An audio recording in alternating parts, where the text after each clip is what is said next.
আজকের শিরোনাম। গাজায় যুদ্ধবিরতি নিয়ে নতুন করে আন্তর্জাতিক কূটনৈতিক তৎপরতা, মানবিক সংকট এখনও গভীর।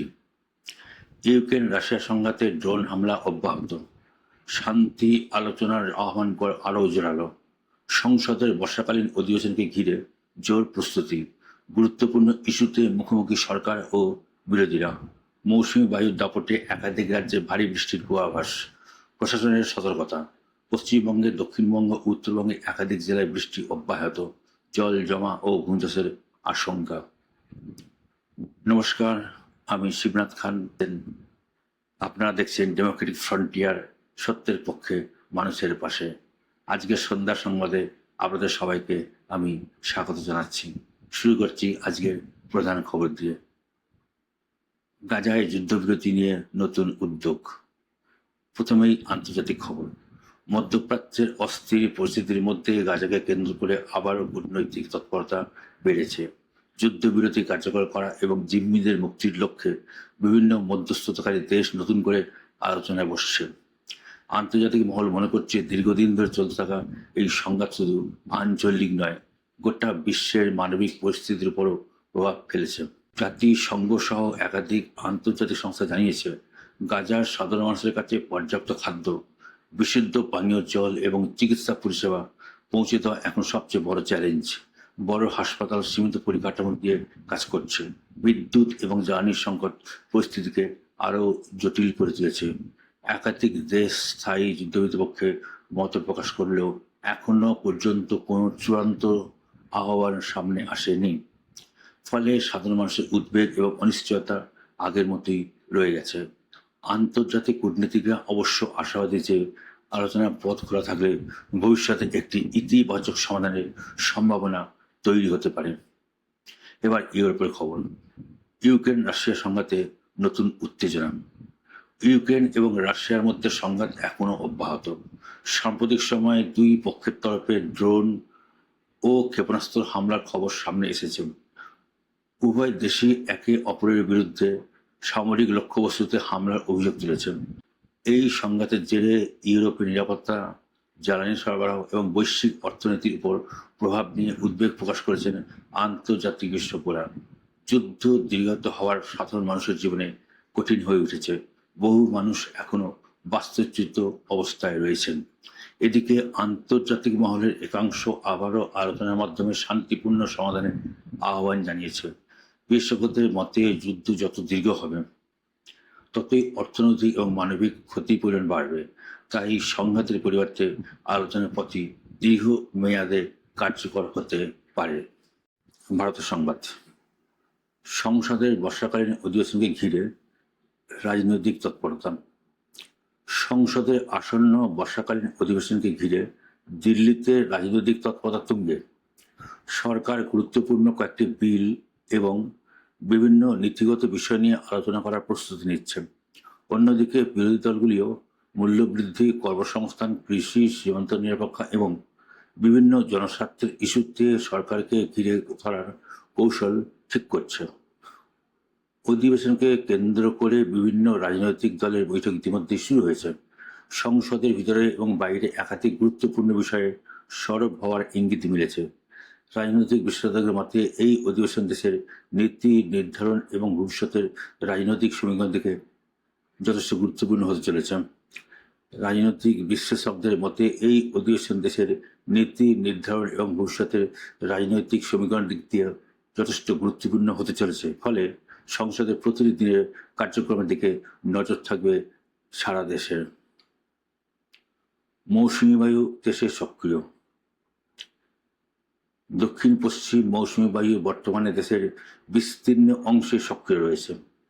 ভারতের আবহাওয়া দপ্তরের পূর্বাভাস অনুযায়ী আগামী কয়েকদিন উত্তর ভারত, মধ্য ভারত, পূর্ব ভারত এবং পশ্চিম উপকূলের একাধিক রাজ্যে মাঝারি থেকে ভারী বৃষ্টিপাতের সম্ভাবনা রয়েছে, কিন্তু কিছু এলাকায় অতি ভারী বৃষ্টির সতর্কতাও জারি করা হয়েছে। পাহাড়ি অঞ্চলে ভূমিধস এবং সমতলের নিচু এলাকায় জল জমার আশঙ্কা রয়েছে। নদীর জলস্তর কিছু জায়গায় বাড়তে পারে বলে প্রশাসন নজরদারি চালাচ্ছে। আবহাওয়া দপ্তর সাধারণ মানুষকে অপ্রয়োজনীয় ভ্রমণ এড়িয়ে চলার পরামর্শ দিয়েছেন। বিশেষ করে বজ্রপাতের সময় খোলা মাঠে না থাকার আবেদন জানানো হয়েছে। স্থানীয় প্রশাসনকে উদ্ধারকারী দল এবং জরুরি পরিষেবা প্রস্তুত রাখার নির্দেশ দেওয়া হয়েছে। এবার রাজ্যের খবর। রাজ্যে ভাঙচুর এবং সরকারি কিংবা বেসরকারি সম্পত্তি নষ্ট করার ঘটনায় আরও কড়া অবস্থান নিল পশ্চিমবঙ্গ সরকার। নতুন আইনের আওতায় কোনো ব্যক্তি যদি আন্দোলন, বিক্ষোভ বা অন্য কোনো ঘটনায় সরকারি বা ব্যক্তিগত সম্পত্তির ক্ষতি করেন এবং তদন্তে তাঁর বিরুদ্ধে অভিযোগ প্রমাণিত হয়, তাহলে ক্ষয়ক্ষতির আর্থিক মূল্য নির্ধারণ করে নির্দিষ্ট সময়ের মধ্যে সেই টাকা জমা দেওয়ার নোটিশ দেওয়া হবে।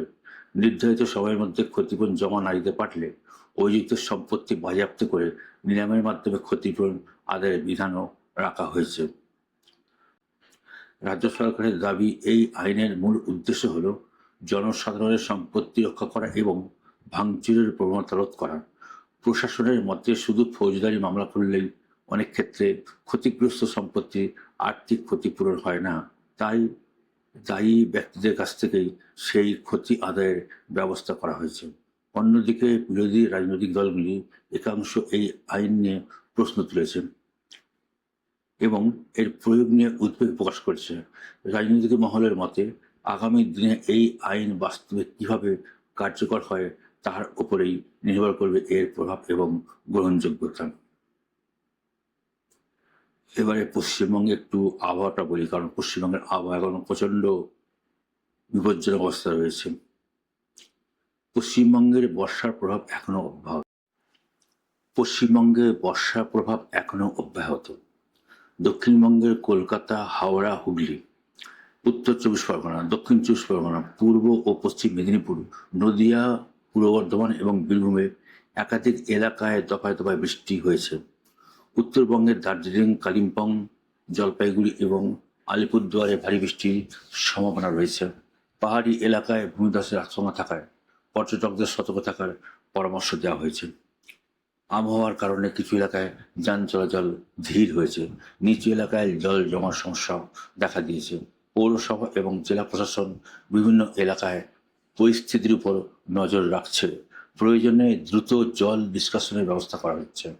কৃষি বিশেষজ্ঞদের মতে এই বৃষ্টি আমন ধানের জন্য অনেক ক্ষেত্রে উপকারী হলেও অতিবৃষ্টি হলে জল নিকাশি ঠিক রাখা জরুরি।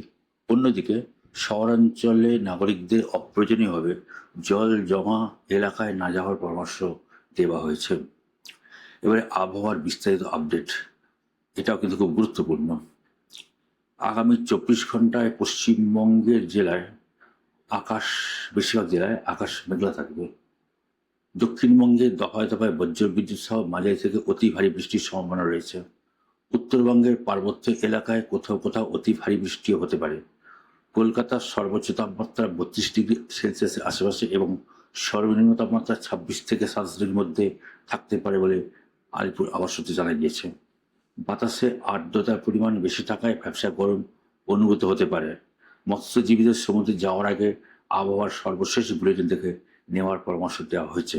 বজ্রবিদ্যুতের সময় বড় গাছের নিচে আশ্রয় না নেওয়া, বৈদ্যুতিক খুঁটির কাছাকাছি না থাকা এবং নিরাপদ স্থানে অবস্থান করার অনুরোধ জানানো হয়েছে।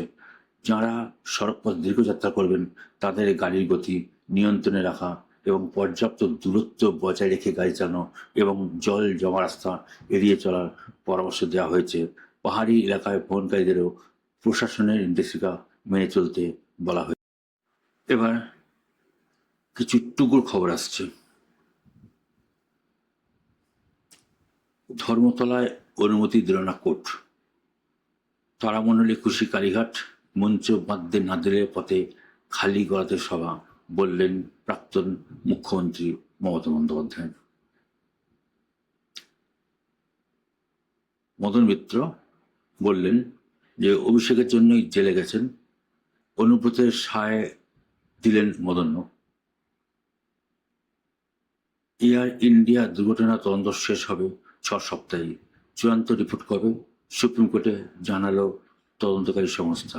এমবাপেরা বিশ্বকাপে হারতেই অশান্ত ফ্রান্স, প্যারিস সহ নানা শহরে দাঙ্গা পরিস্থিতি, ভাঙচুর, অগ্নিসংযোগ, পুলিশের সঙ্গে সংঘর্ষ, উন্মত্ত জনতার। 21শে জুলাই সমাবেশের লোক আনতে তৃতীয়ব্রত শিবিরের নজর 6 জেলা, দক্ষিণ কলকাতা হোটেলে হল প্রস্তুতি বৈঠক। আমার বিরুদ্ধে কত এফআইআর হয়েছে জানতে চাই হাইকোর্টের দ্বারস্থ অভিষেক বন্দ্যোপাধ্যায়। প্রতিহিংসার অভিযোগ ওড়ালো রাজ্য সরকার। দুবার যাননি, হাইকোর্টের ধমক খেয়ে অবশেষে কণ্ঠস্বরে নমুনা দিতে অভিষেকের হাজিরা। মানুষের মৃত্যুর 10 ঘন্টা পরেও আলোয় সাড়া দেয় মানুষের রেটিনা। নতুন আবিষ্কারে বাড়তে পারে চক্ষু প্রতিস্থাপনের সময়সীমা। আলোকে বৈদ্যুতিক সংকেতে পরিণত করে স্নায়ুর মাধ্যমে মস্তিষ্কে পৌঁছে দেয় রেটিনা। মস্তিষ্ক তখন এই সংকেতগুলিকে বিশ্লেষণ করে আমাদের দেখার অনুভূতি বা ছবি তৈরি করে। এই ছিল আজকের গুরুত্বপূর্ণ জাতীয়, আন্তর্জাতিক, রাজ্য, খেলা এবং আবহাওয়ার খবর। সঙ্গে ছিল টুকরো খবর। খবরের প্রতিটি বিষয়ে নির্ভরযোগ্য সূত্র থেকে যাচাই করে আপনাদের সামনে তুলে ধরাই আমাদের লক্ষ্য। আপনি যদি এই সংবাদটি ভালো লাগে আপনার, তাহলে ডেমোক্রেটিক ফ্রন্টিয়ারকে অনুসরণ করুন এবং আপনার মতামত অবশ্যই আমাদের জানাতে ভুলবেন না। আমি শিবনাথ খান, পুরো ডেমোক্রেটিক ফ্রন্টিয়ার পরিবারের তরফ থেকে আপনাদের সবাইকে আমি আমার আন্তরিক ধন্যবাদ এবং শুভেচ্ছা জানাচ্ছি। ভালো থাকুন, সুস্থ থাকুন, নিরাপদে থাকুন। নমস্কার, আবার দেখা হবে আগামীকাল। ভালো থাকুন। বন্দে মাতরম। জয় হিন্দ।